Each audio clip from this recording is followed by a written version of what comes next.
Good morning. Hello friends. Hi friends. മോനെ, ഇന്ന് പറയുന്നതേ നമ്മുടെ വിദ്യാഭ്യാസവുമായി ബന്ധപ്പെട്ട, പ്രത്യേകിച്ച് UKG മുതൽ റിസർച്ച് വരെയുള്ള ഏതൊക്കെ തരത്തിലുള്ള സ്കോളർഷിപ്പാണ് അവൈലബിൾ ആയിട്ടുള്ളത് അതിനെ പറ്റിയാ പറയുന്നത്. മനസ്സിലായ? ഇപ്പൊ നമ്മള് PhD തൊട്ട് താഴോട്ട് പറയട്ടെ. ഓക്കെ. അപ്പോ ആദ്യം പറയുന്നത്, ഇത് പക്ഷെ വേറെ കാര്യമുണ്ട്, കേരളത്തിലെ സ്കോളർഷിപ്സ് ആണ്, അതായത് കേരളത്തിൽ ലഭിക്കുന്ന. മനസ്സിലാവുന്നു? അത് കാരണം അത്ര എടുത്തു പറയാൻ കാരണം ചില സ്റ്റേറ്റ്സുകൾക്ക് സെപ്പറേറ്റ് ആയിട്ട് ചില സ്കോളർഷിപ്പുകളുണ്ട്. അപ്പൊ നിങ്ങൾക്ക് മനസ്സിലാവും നമ്മുടെ കേരളത്തിൽ വ്യത്യസ്തമായ സ്കോളർഷിപ്പുകൾ ഉണ്ടോ എന്ന് നിങ്ങൾക്ക് ഇത് കേൾക്കുമ്പോൾ മനസ്സിലാവുന്നു. അപ്പൊ ഒന്ന്, PG തലത്തില് അല്ലെങ്കിൽ PhD തലത്തില് അവൈലബിൾ ആയിട്ടുള്ള സ്കോളർഷിപ്പ് ഏതാണെന്നാ ഞാൻ ആദ്യം പറയുന്നത്. കേട്ടോണം. National fellowship for higher education, അതാണ് ഒന്നാമത്തത്. National fellowship for higher education, അതാണ് NFHE, JRF, SRF ഒക്കെ. അപ്പൊ നിങ്ങളുടെ അമ്മയ്ക്കും എനിക്കും ഒക്കെ JRF ആ കിട്ടുന്നത്. ആ UJRF ഉണ്ട്, യൂണിവേഴ്സിറ്റി JRF ഉണ്ട്. മനസ്സിലാവുന്നു? ഇതൊക്കെ എന്ന് പറയുന്നത് ഒരു JRF വരെ 37,000 രൂപ മുതൽ 42,000 രൂപ വരെ മന്ത്ലി കിട്ടുന്ന സംവിധാനമാണ് ഇന്ന് നമുക്കുള്ളത്. അതിന്റെ കൂടെ പലതരത്തിലുള്ള ഫെലോഷിപ്സ് മേടിക്കാം. അതാണ് ഇപ്പൊ നമുക്കുള്ള പ്രൈം മിനിസ്റ്റർ റിസർച്ച് ഫെലോഷിപ്പ്. എന്തോ പ്രൈം മിനിസ്റ്റർ റിസർച്ച് ഫെലോഷിപ്പ്, അതാണ് പണ്ട് ഇന്ദിരാഗാന്ധി ഫെലോഷിപ്പ് അങ്ങനെയൊക്കെ പറഞ്ഞു കേട്ടിട്ടില്ലേ? PMR. അതായത് ഇതൊക്കെ എത്ര ഉണ്ടെന്ന് അറിയാമോ? ഇതൊക്കെ ഒരു 10 ലക്ഷം രൂപയോളം, 75,000 രൂപ നമുക്ക് 2 or 3 തവണ എങ്ങാണ്ടാണ് എന്ത് കിട്ടുന്നത്. ഇത് അഡീഷണൽ ആയിട്ട് കിട്ടുന്ന 2 തവണ വർഷത്തിൽ കിട്ടും. അപ്പം ഒരു നിയർലി ഒരു 2 lakhs rupees ഇപ്പൊ കിട്ടുന്നുണ്ട്. അങ്ങനെ 5 വർഷമൊക്കെ ആകുമ്പോഴത്തേക്ക് ഏകദേശം 10 ലക്ഷം രൂപ അങ്ങനെയും കിട്ടും. മനസ്സിലായോ? JRFും UJRFും ഒക്കെ കഴിഞ്ഞിട്ട് കിട്ടുന്ന ഇതിനെപ്പറ്റിയാണ് ഞാൻ ഈ പറയുന്നത്. മനസ്സിലാവുന്നോ? അതാണ് പ്രൈം മിനിസ്റ്റർ റിസർച്ച് ഫെലോഷിപ്പ് എന്ന് പറയുന്നത്. ഇന്ത്യക്ക് വെളിയിലുമായിട്ട് നമ്മൾ കൊളാബറേറ്റ് ചെയ്തിട്ടുണ്ട്. ഈ കോമൺവെൽത്ത്, ബുൾബ്രൈറ്റ് എന്ന് പറയുന്നത്, ബുൾബ്രൈറ്റ് അമേരിക്കയുമായി വന്നതാണ്. ബുൾബ്രൈറ്റ് നെഹ്റു ഫെലോഷിപ്പ് എന്ന് പറയുന്നത്, സ്കോളർഷിപ്പ് എന്ന് പറയുന്നത്. മനസ്സിലായോ? പിന്നെ എമർസ് മുണ്ടു എന്ന് പറയുന്ന ഒരു സ്കോളർഷിപ്സ് ഉണ്ട്. ഈ സ്കോളർഷിപ്പ് ഒക്കെ ഇന്റർനാഷണൽ സ്കോളർഷിപ്പാണ്. ഏതാ? പഠിച്ചു വെച്ചോണം. കോമൺവെൽത്തും ബുൾബ്രൈറ്റും ഇത് USA ബന്ധപ്പെട്ട, മറ്റേ കോമൺവെൽത്ത് എന്ന് പറയുന്നത് UK ബന്ധപ്പെട്ട സ്കോളർഷിപ്സാണ്. ഈ സ്കോളർഷിപ്സും നല്ല ഒരു എമൗണ്ട്, എനിക്ക് തോന്നുന്നു 1,700 യൂറോ ആണെന്ന് തോന്നുന്നു. മനസ്സിലാവുന്നു? അത്രയും കിട്ടും മന്ത്ലി. ഇതാണ് നമുക്ക് ലഭിക്കുന്ന വേറെയുള്ള എന്താന്ന് പറയാൻ ഇന്റർനാഷണൽ ആയിട്ടുള്ള നമ്മുടെ സ്കോളർഷിപ്സ്. ഏതാ? PG ലെവലിലും PhD ലെവലിലും കിട്ടുന്നത്. പിന്നെ നിങ്ങൾ ഈ പറയുന്നുണ്ട് കൊച്ചുങ്ങൾ വിട്ട് നിങ്ങളുടെ കൂട്ടമുള്ളവർ തൊട്ട് ഇങ്ങനെ മേലോട്ട് വരുന്ന സ്കോളർഷിപ്സ് ഉണ്ട്. മിഥുൻ മാത്യു, സുരേന്ദ്രനാഥ് വേലായുധ. ഓക്കെ. അപ്പം ഹായ്, ഗുഡ് മോർണിംഗ്. അപ്പൊ എന്താ സംഭവം എന്ന് ചോദിച്ചാൽ ഇൻസ്പയർ ഫെലോഷിപ്സ് ഉണ്ട്. DST, ഗവൺമെന്റ് ഓഫ് ഇന്ത്യയുടെയാണ്. മനസ്സിലാവുന്നു? അപ്പൊ ഈ ഇൻസ്പയർ ഫെലോഷിപ്സ് എനിക്ക് നമ്മുടെ ഗൈഡും ഒക്കെ ഇടയ്ക്കിടയ്ക്ക് നിനക്ക് കാണുന്നുണ്ടോ അത്? നിങ്ങളുടെ ഗൈഡ് ഇൻസ്പയർ ഫെലോഷിപ്സ് ഒക്കെ നമുക്ക് ഇങ്ങനെ അയച്ചു തരും. മനസ്സിലായോ? ആ ഇൻസ്പയർ എന്ന് പറഞ്ഞു കഴിഞ്ഞാൽ ദാറ്റ്സ് ആൻ ഐഡിയ. നിങ്ങൾ കൊടുക്കുമല്ലേ? നിങ്ങൾ ഇൻസ്പയറിന്റെ ഇല്ലേ? അങ്ങനെ ഇൻസ്പയർ ഫെലോഷിപ്സ് ഉണ്ട്. അത് PhDക്ക് മാത്രമല്ല, കൊച്ചുങ്ങൾ താഴോട്ട് വരും. മനസ്സിലാവുന്നോ? ഇനി അടുത്ത് ഇതിന്റെ തന്നെ കേരള സയൻസ് ആൻഡ് ടെക്നോളജി. മനസ്സിലാവുന്നോ? കേരള സയൻസ് ആൻഡ് ടെക്നോളജിയുടെ പോസ്റ്റ് ഡോക്ടറൽ ഫെലോഷിപ്സ് ഉണ്ട്. ഇതാണ് PGക്കാർക്കും PhDക്കാർക്കും വേണ്ടിയുള്ള നമ്മുടെ നാട്ടിലെ ഫെലോഷിപ്സ് എന്ന് പറയുന്നത്, സ്കോളർഷിപ്സ് എന്ന് പറയുന്നത്. മനസ്സിലാവുന്നു? ഇനി ഗ്രാജുവേഷൻകാരുണ്ട്, ഡിഗ്രിക്കാര്. ഞാൻ എന്തിനാ ഇത് പറയുന്നതെന്ന് ചോദിച്ചാൽ, നമുക്കിപ്പോ ഇത് പഠിക്കാനുള്ള ചെലവ് എവിടെ നിന്ന് ഒപ്പിച്ചിരിക്കണം? നമ്മൾ ഈ വിദ്യാഭ്യാസത്തിൽ നിന്ന് ഉണ്ടാക്കാൻ പറ്റുന്ന സാഹചര്യമുണ്ട്. ഇപ്പൊ നിങ്ങൾക്ക് USS ഉണ്ട്, നമുക്ക് NMMS ഉണ്ടെന്നോ. അപ്പൊ പൈസ കിട്ടുന്നില്ല അല്ലയോ? പൈസ കിട്ടിയാലും കിട്ടിയില്ലേലും നമ്മളത് പാസ്സാകുക എന്നുള്ളതാണ്, നേടിയെടുക്കുക എന്നുള്ളതാണ്. നിയമയുടെ അക്കൗണ്ടൊക്കെ കൊടുത്ത് 2 നിയമമൊക്കെ കിട്ടിയോ ഇതുവരെ? പൈസ കിട്ടത്തില്ല. പൈസ കിട്ടിയാലും കിട്ടിയില്ലേ? 12th ആകുമ്പോഴോ കിട്ടില്ലേ? അതിന്റെ സർട്ടിഫിക്കറ്റ് മേ ബി 10th ആകുമ്പോഴേ കിട്ടും. ആണോ? NMMSന്റെ കുഞ്ഞിന്റെ ഇപ്പൊ ഒരാവശ്യത്തെ എഴുതി എടുത്തോണം കേട്ടോ. അപ്പൊ നമ്മൾ ഇനി വരുന്നത് ഡിഗ്രി ലെവലിലുള്ള സ്കോളർഷിപ്സ് ഏതാണ്? അതായത് ഗ്രാജുവേഷനും ഈ പ്രൊഫഷണൽ കോഴ്സസ് ലൈക്ക് എന്തോന്ന്, ഈ ഗ്രാജുവേഷൻ എന്ന് പറഞ്ഞാൽ നമ്മുടെ ഡിഗ്രി, പിന്നെ Okay. Professional courses engineering, medical, law, etcetera. മനസ്സിലാവും? ഇതിനൊക്കെ വേണ്ടി കൊടുക്കുന്ന സംഭവങ്ങൾ അതെന്ന് പറഞ്ഞാൽ central sector scheme of scholarships. അതാണ് ഈ CSSന്റെ അല്ലെങ്കിൽ CBSE, UGC ഇവരൊക്കെ കൊടുക്കുന്ന സ്കോളർഷിപ്സ്. ഓക്കെ. മനസ്സിലാവുന്നു? നെറ്റും ഒക്കെ. അത് നെറ്റ് അങ്ങനെയുള്ളത് അത് ഈ ഗ്രാജുവേഷൻ ലെവലിലുള്ള പ്രൊഫഷണൽ കോഴ്സസിന് വേണ്ടിയുള്ള ഒരു എന്താണ് നമ്മുടെ അതിന്റെ റേറ്റ് എത്രയാണെന്നൊന്നും എനിക്കറിയത്തില്ല. ആ ഒരു സ്കോളർഷിപ്പാണ് അതിനകത്തുള്ളത്. പിന്നെ central sector scheme for scholarships ഉണ്ട്. അത് ഞാൻ ഈ പറഞ്ഞ എന്താണ് ഞാൻ പറഞ്ഞില്ലേ CSS അല്ലെങ്കിൽ അതായത് CSSന്റെ ഏതൊക്കെയാന്ന് വെച്ചാൽ CBSEയും അതുപോലെ തന്നെ UGC നടത്തുന്നത് നെറ്റ് അത് തന്നെ നെറ്റൊക്കെ. പിന്നെ സ്റ്റേറ്റ് മെറിറ്റ് സ്കോളർഷിപ്സ് ഉണ്ട്. അത് കേരള ഗവൺമെന്റ് എന്തോ സ്റ്റേറ്റ് മെറിറ്റ് സ്കോളർഷിപ്സ് ഏറ്റവും ബെസ്റ്റ് മേടിക്കുന്ന ആൾക്കാർക്കുള്ള. മനസ്സിലാവുന്നു? സുവർണ ജോലി മെറിറ്റ് സ്കോളർഷിപ്സ് ഉണ്ട്. SJMS Kerala government. മനസ്സിലാവുന്നു? അപ്പം ഞാൻ പറയുന്ന ഒരു എന്തെങ്കിലും റിപ്പീറ്റ് ചെയ്യണമെങ്കിൽ ഞാൻ പറഞ്ഞുതരാം. ഇനി പോസ്റ്റ് മെട്രിക് സ്കോളർഷിപ്സ് ഉണ്ട്. അതൊക്കെ കൊടുക്കുന്ന ആർക്കാന്ന് ചോദിച്ചാൽ SC ST OBC അവർക്കൊക്കെ കൊടുക്കുന്നതാണ് അത്തരത്തിലുള്ള സ്കോളർഷിപ്സ്. അപ്പൊ ഇവരെല്ലാം ഇതിനെപ്പറ്റി പരിജ്ഞാനം ഇല്ല എന്നുണ്ടെന്നുണ്ടെങ്കിൽ എന്ത് ചെയ്യും? ഇതൊക്കെ എന്ത് ചെയ്യാൻ പറ്റത്തില്ല. ഈ സ്കോളർഷിപ്പിനെ പറ്റി അറിയത്തുമില്ല, നമ്മളത് പഠിക്കാതെയും പോകും. മനസ്സിലാവുന്നു? ആൾക്കാര് ഈ AICT എന്ന് പറയുന്ന ഒരു സ്കോളർഷിപ്പ് ഉണ്ട്, സാക്ഷൻ സ്കോളർഷിപ്പ്. അത് ഈ ഡിസേബിൾഡ് ആയിട്ടുള്ള കുട്ടികൾക്ക് ഉണ്ട്. ശരിയാ. അതുണ്ട്. അത് ഡിഗ്രി ലെവലിൽ കൊടുക്കുന്ന ഒരു സാധനം ആണ്. ഇനി ഡിസ്ട്രിക്ട് മെറിറ്റ് സ്കോളർഷിപ്സ് ഉണ്ട്. നമ്മളിപ്പോ പറഞ്ഞ നമ്മുടെ ഈ SSLC റാങ്ക് ഹോൾഡേഴ്സിന് കൊടുക്കത്തില്ലേ?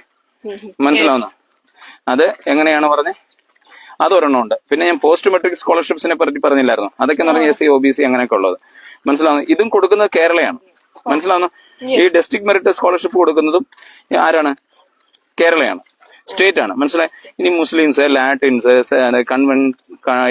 കൺവേർട്ടിക് ക്രിസ്ത്യൻസ് ഒക്കെ ഉണ്ടല്ലോ, ഷെഡ്യൂൾ കാസ്റ്റ്, അവർക്കൊക്കെ കൊടുക്കുന്നതാണ് CHMS എന്ന് പറയുന്നത്. അതൊക്കെയാണ് അതിനുവേണ്ടിയുള്ള എന്തോന്ന് സ്കോളർഷിപ്പ് എന്ന് പറയുന്നത്. പിന്നെ ഈ മുസ്ലിംസിന് വേറൊരു സ്കോളർഷിപ്സ് കേരളത്തിലുണ്ട്. മുസ്ലിം പെൺകുട്ടികൾക്ക് ഏതാണെന്നറിയാമോ? പണ്ടത്തെ CH മുഹമ്മദ് കോയ സ്കോളർഷിപ്സ് ഉണ്ട്. മനസ്സിലായോ? അന്നേരം അതെന്തിനാ കൊടുക്കുന്നതെന്ന് ചോദിച്ചാൽ അദ്ദേഹത്തിന്റെ പേരിൽ കൊടുക്കുന്നത് ആ കമ്മ്യൂണിറ്റിയിലുള്ള പാവപ്പെട്ട മുസ്ലിം പെൺകുട്ടികൾക്ക് പഠിക്കാനും അവരെ സമൂഹത്തിന്റെ ഉന്നതിയിലേക്ക് അപ്ലിഫ്റ്റ് ചെയ്യാൻ വേണ്ടിയൊക്കെ കൊണ്ടുവരുന്ന സ്കോളർഷിപ്സ് ആണ് ആ സ്കോളർഷിപ്പ് എന്ന് പറയുന്നത്. മനസ്സിലായോ? ഇനിയിപ്പോ എന്ന് പറഞ്ഞാൽ നമ്മള് PGയുടെ പറഞ്ഞു, റിസർച്ചിന്റെ പറഞ്ഞു, എഞ്ചിനീയറിംഗ് അങ്ങനെയുള്ള സ്കോളർഷിപ്സ് എല്ലാം പറഞ്ഞു. ഇനി നമ്മൾ സ്കോളർഷിപ്സ് പോകുന്ന ഏതാന്ന് വെച്ചാൽ ഹയർ സെക്കൻഡറി സ്കൂൾസ്, അതായത് +1 +2 വേണ്ടിയാണ്.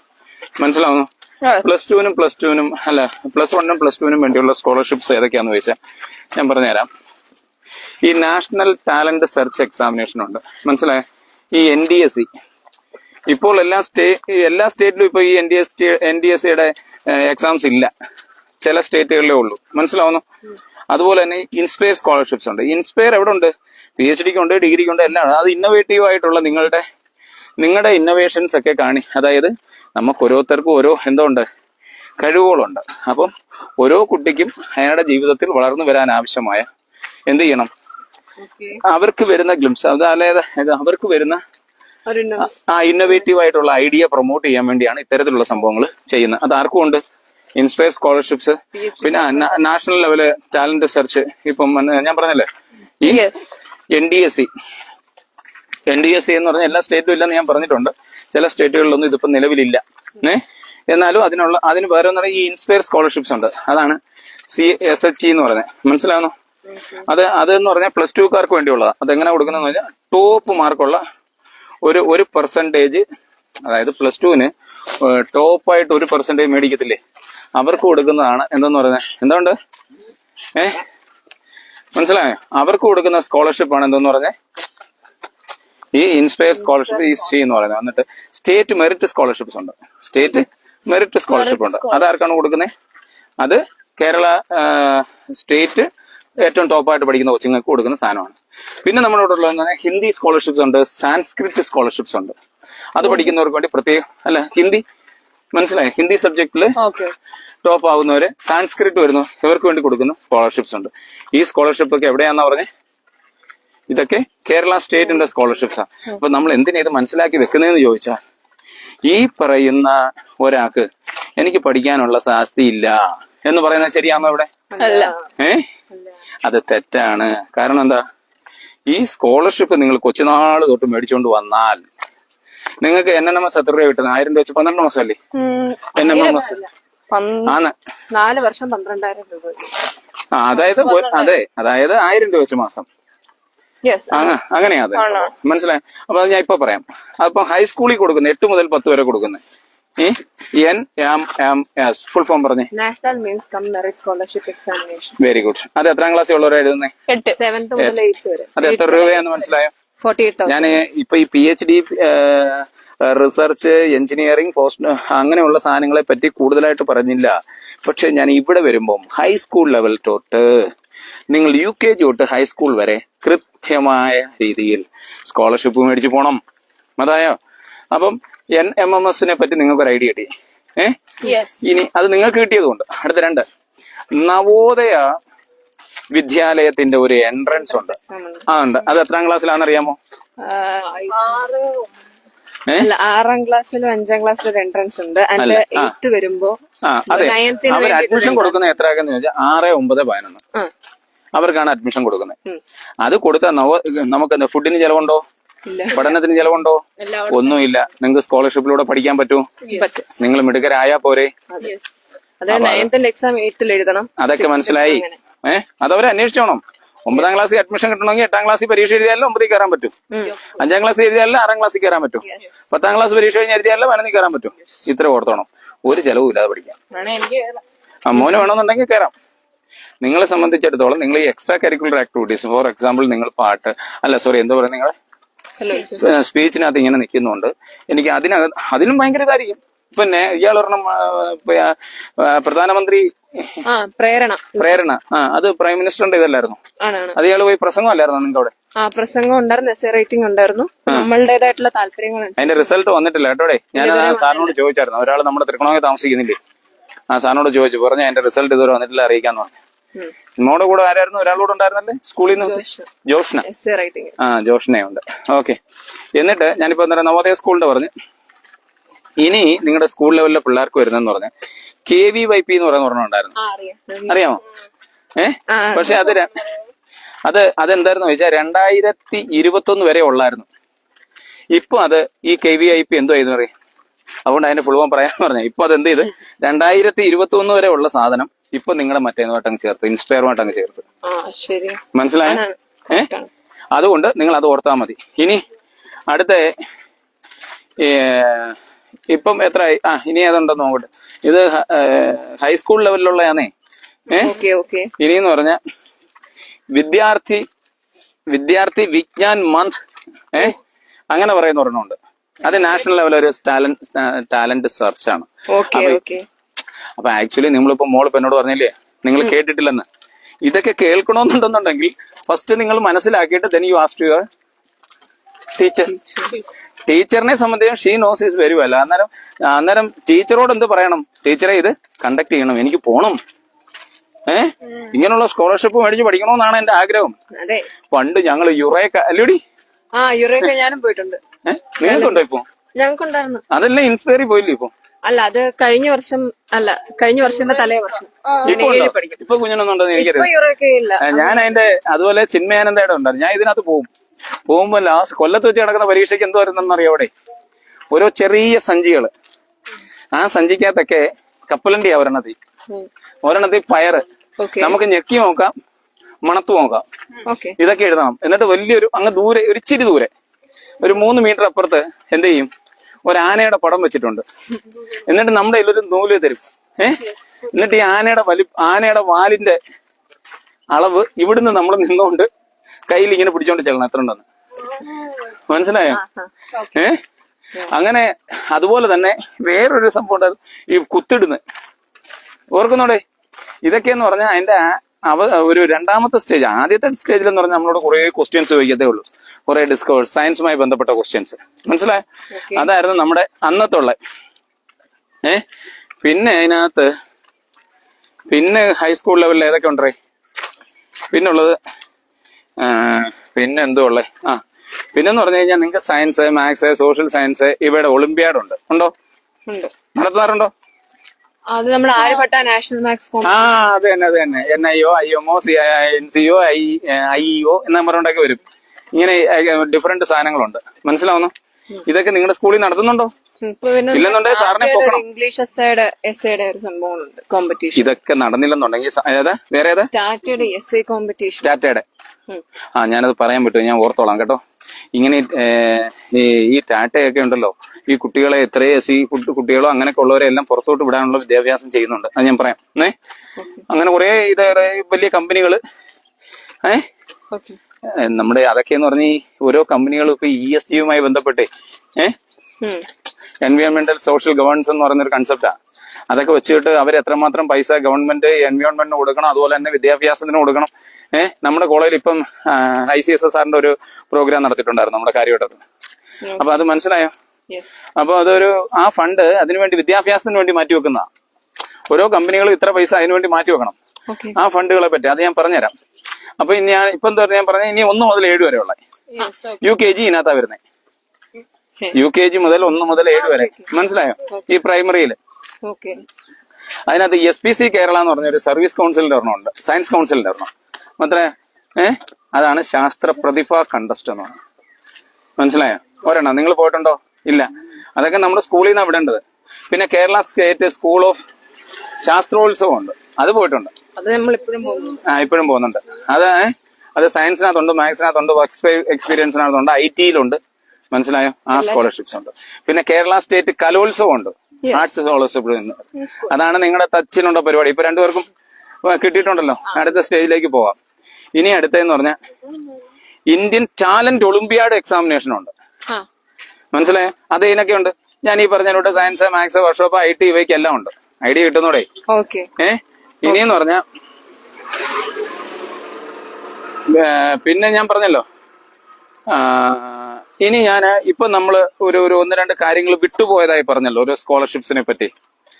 അതായത് നിങ്ങൾ ഏറ്റവും ശ്രദ്ധിക്കേണ്ട ഒരു സംഭവം എന്ന് പറഞ്ഞു കഴിഞ്ഞാൽ, ആക്ച്വലി നിങ്ങൾ ഇവിടെ പഠിച്ചുകൊണ്ടിരിക്കുമ്പോൾ you are doing PhD in Kerala, the same time you can go USC പോയി പഠിക്കാം, അല്ലെ അവരോട് കൊളാബറേറ്റ് ചെയ്ത് പഠിക്കാം. അപ്പൊ ഗവൺമെന്റ് അതിനുവേണ്ടി ഇഷ്ടംപോലെ ഓഫറുകൾ, ഇഷ്ടംപോലെ സ്കോളർഷിപ്സും വെക്കുന്നുണ്ട്. മനസ്സിലാവുന്നോ? നമസ്കാരം. അപ്പം ആ സ്കോളർഷിപ്സ് ഏതൊക്കെയാണെന്ന് നമ്മൾ പഠിച്ചു വെച്ച് അതൊക്കെയാണ് ഞാൻ ഈ പറഞ്ഞ് ഒന്നുകൂടെ അത് പറയാനാണ് ഞാനിത് പറഞ്ഞത്. അതോടെ പറഞ്ഞ് നമ്മൾ അങ്ങ് നിർത്തുക എന്ന് പറഞ്ഞാൽ ബുൾബ്രൈറ്റ് എന്ന് പറഞ്ഞ ബുൾബ്രൈറ്റ് നെഹ്റു ഫെലോഷിപ്പ് എന്ന് പറഞ്ഞൊരു സാധനമുണ്ട്. അത് ഈ US പോകുന്ന കോഴ്സ് ചെയ്യുന്നതാ. മനസ്സിലാവുന്നു? മാത്സ് അതെന്ന് പറഞ്ഞ ഈ മാസ്റ്റേഴ്സ്, PhD, റിസർച്ച്, എല്ലാ റിസർച്ചിനകത്തും ചെയ്യാൻ പറ്റുന്ന ഒരു സംഭവമാണ്. മനസ്സിലായോ? അത് കഴിഞ്ഞ് അതെന്ന് പറഞ്ഞ് ഞാൻ പറഞ്ഞായിരുന്നു അന്നേരം എത്രയോ രൂപയാണ്, 75,000 രൂപ വെച്ച്. അത് കഴിഞ്ഞിട്ട് ഞാൻ പറഞ്ഞ UKയുടെ കോമൺവെൽത്ത് ഒരെണ്ണമുണ്ട്, കോമൺവെൽത്ത് സ്കോളർഷിപ്സ് എന്ന് പറഞ്ഞത്. അത് 1,70,000 രൂപ വെച്ചാൽ മന്ത്ലി. മനസ്സിലാവുന്നു? അപ്പൊ നമുക്ക് എബ്രോഡ് പോയി പഠിക്കാനുള്ള ഒരു സംഭവങ്ങളാണ് നമ്മൾ ഈ പറയുന്നത്. അതുപോലെ തന്നെ JN ടാറ്റ സ്കോളർഷിപ്സ് എൻഡോവ്മെന്റ് ഉണ്ട്. അതുപോലെ തന്നെ NSC. അതെന്തോന്ന് ചോദിച്ചു കഴിഞ്ഞാൽ EU സ്കോളർഷിപ്സ്. ഈ പറയുന്ന JN ടാറ്റ എൻഡോവ്മെന്റ് എന്നൊക്കെ പറയുന്നത് എന്താണെന്നറിയാമോ? ഈ നാട്ടിലെ പാവപ്പെട്ട കുട്ടികൾക്ക് വിദേശത്ത് പോയി പഠിക്കാനുള്ള അവസരങ്ങൾ ഉണ്ടാക്കി കൊടുക്കുന്ന സ്കോളർഷിപ്സുകളാണ് അത്. മനസ്സിലാവുന്നോ? അപ്പൊ നമുക്ക് രാജ്യത്ത് ഒരു കുട്ടിക്ക് വിനേഷ് ഗുഡ് മോർണിംഗ് മനസ്സിലായോ? അപ്പം നമ്മളൊരു കാര്യം ആലോചിച്ചോണം, നമ്മുടെ മാതാപിതാക്കൾ ആദ്യം പരിജ്ഞാനം ഉണ്ടാവുന്നത്. ഞാൻ എന്തിനാ ഇത് പറയുന്നതെന്ന് അറിയാമോ? ഈ പറയുന്ന അറിവ്, ഈ പറയുന്ന സ്കോളർഷിപ്സ്, ഇത്തരത്തിലുള്ള കോമ്പറ്റീറ്റീവ് എക്സാമിനേഷൻ ഒക്കെ കുഞ്ഞുനാൾ മുതലേ ആരെ എഴുതിപ്പിക്കണം? കുട്ടികളെ എഴുതിപ്പിക്കണം. എഴുതിപ്പിക്കുന്നതുകൊണ്ടുള്ള ഗുണം എന്താണ്? കുട്ടികൾ കൂടുതൽ നോളജ് കിട്ടുകയും കോമ്പറ്റീറ്റീവ് മൈൻഡ് വരെയും, നമസ്കാരം, കൂടുതൽ എന്താ പറയുന്നത്, കൂടുതൽ കോമ്പറ്റീറ്റീവ് ആവുകയും അതോടൊപ്പം തന്നെ അവരുടെ മനസ്സിൽ അസൂയ ഇല്ലാത്ത ഒരു കോമ്പറ്റീഷൻ വരും. Because they are believing themselves. ഇങ്ങനൊരു പരീക്ഷ ഉണ്ട്, എനിക്ക് ജയിക്കണം, I want to go there. എന്തെങ്കിലും പറയാനുണ്ടോ? പറയാനുണ്ടെങ്കിൽ പറഞ്ഞു. CSS സ്കോളർഷിപ്പ്, അതായത് സെൻട്രൽ സെക്ടർ ഓഫ് സ്കോളർഷിപ്പിനാണ്. അപ്പൊ അത് ഈ 12th മെറിറ്റ് വാങ്ങിച്ച കുട്ടികൾക്ക് PG UG എൻട്രൻസിന് വേണ്ടിയിട്ടുള്ള ഒരു എക്സാം ആണ്. അതെ അതെ അതെ, ഞാൻ പറഞ്ഞില്ലായിരുന്നു. പിന്നെ നമ്മൾ പറയുകയാണെങ്കിൽ AICTE എന്ന് പറയുന്നൊരു എക്സാം ഉണ്ട്, പ്രഗതി സ്കോളർഷിപ്പിനാണ്. അപ്പൊ ഇത് പറഞ്ഞോ. അപ്പൊ ഇതെന്ന് പറഞ്ഞാൽ ഗേൾസിന് മാത്രം ടെക്നിക്കൽ അക്സെപ്റ്റൻസിന് വേണ്ടിയുള്ള സർട്ടിഫിക്കറ്റ് ഫീൽഡില് കയറാനായിട്ടുള്ള പോസ്റ്റ് ഗ്രാജുവേഷൻ ആയിട്ടുള്ള അല്ലെങ്കിൽ പബ്ലിക് സെക്ടേഴ്സ് ആയിട്ട് നമുക്ക് UPSC എക്സാംസും പ്രിലിംസും ഒക്കെ ഉണ്ട്. നമ്മളൊരു കാര്യം, നമ്മൾ ഇതിനകത്ത് വേറൊരു കാര്യം മനസ്സിലാക്കേണ്ടതെന്ന് അറിയാമോ? ഓക്കെ. നമ്മള് ഈ പറയുന്ന എല്ലാ എക്സാമുകളും എല്ലാ വിദ്യാഭ്യാസവും വീട്ടിൽ അപ്പന്റെ അമ്മയുടെയും ചെലവില്ലാതെ തന്നെ പഠിച്ചെടുക്കാൻ പറ്റുന്ന ഒരു സാഹചര്യം ഇപ്പൊ നിങ്ങൾക്ക് തന്നെ ഞങ്ങൾക്ക് പറയാൻ പറ്റത്തില്ലേ? നിങ്ങള് USS ആയാലും NMMS ആയാലും ഒക്കെ എഴുതിയെടുത്തപ്പം ഇനിയിപ്പോ കുഞ്ഞു എഴുതിയെടുക്കും. അപ്പം പൈസ കിട്ടിയോ കിട്ടിയില്ലയോ എന്നുള്ളത് എന്തെങ്കിലും കിട്ടും. നിങ്ങൾ അതുകൊണ്ട് ഇപ്പൊ പോയി ഒരു അക്കൗണ്ട് എടുത്തില്ലേ? രണ്ടുപേർക്കും ഇപ്പൊ അക്കൗണ്ട് ആയില്ലേ? അപ്പൊ ഇങ്ങനെയുള്ള കാര്യങ്ങളൊക്കെ നമ്മുടെ ജീവിതത്തിൽ വരുന്നത് എപ്പോ എന്തുകൊണ്ടാ? നമുക്ക് ആ ഒരു കോമ്പറ്റീഷൻ ഉണ്ടായതുകൊണ്ടാ.